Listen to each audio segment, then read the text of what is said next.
This is the Usborne Look Inside Animal Homes. A really nice lift the flat book. One of the many that they have. Really vibrant illustrations. Great information.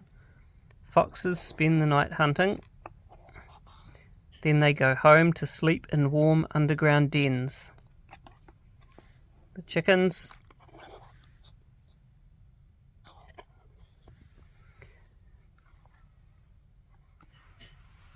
Up high, down low.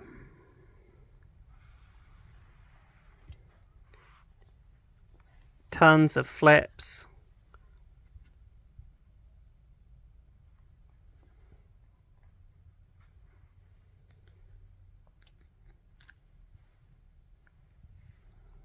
Mason bees lay their eggs inside old snail shells.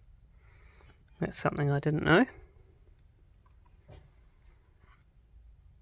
All different climates.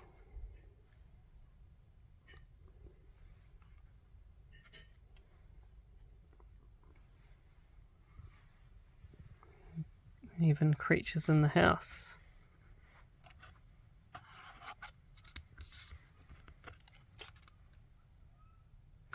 So it's a really nice book. Our kids love it, and we can highly recommend it.